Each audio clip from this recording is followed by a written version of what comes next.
Here we have the 2016 V8 Land Cruiser. And today we're just going to inspect and drain the oil catch can. I'm running a chip tuning oil can. It's the HP 200 oil separator with 2 relief valves and bigger outlets. It's my can of choice. A lot of people make the mistake and buy cheap cans, but the trick is to have bigger size outlets than what you have currently on the vehicle.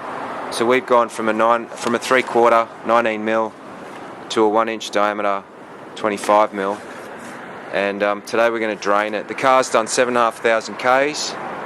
It's already had an oil change, and the last time I emptied the can we did get a lot of oil. I've set my one up. Well, I've got a tab down there, and the drain hose, at the moment I've got it sitting just there out of harm's way. Unfortunately it is a big problem, the EGR's blocking up, but as you can see I've opened the tap and there is quite a bit of oil that would normally have passed back in through the engine, and and it bakes on. Now if it wasn't for this catch can, the oil that we see here draining literally would have baked to form carbon buildup in the manifold. Now with that catch can and the blank plate that I've fitted, we're stepping in the right direction to try and prolong the life of the motor and stopping the oil entering back in through the motor. So in the race truck we also run a can. It's a HP 100. Again, it's a chip tuning can. It's got bigger outlets than what the factory hoses were, the factory vacuum hoses were, so we're not risking blowing any seals in the motor. This is only a little 3-litre diesel, so we got away with the HP 100 in this situation.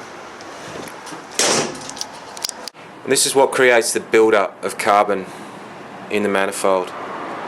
Now, like I said before, once you restrict that hole, your performance drops. So for the sake of it, I highly recommend these cans. There's also a filter inside, so every now and then you can wash them out in kerosene. But they really do work, and they really are an engine safeguard. In my opinion, a very important mod to do whilst the car's still young.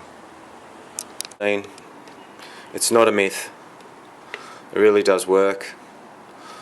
And the oil that we have here just now is literally what would have baked on to the manifold, causing the EGRs to block up. The less volume of air we have going through that, the less power we have.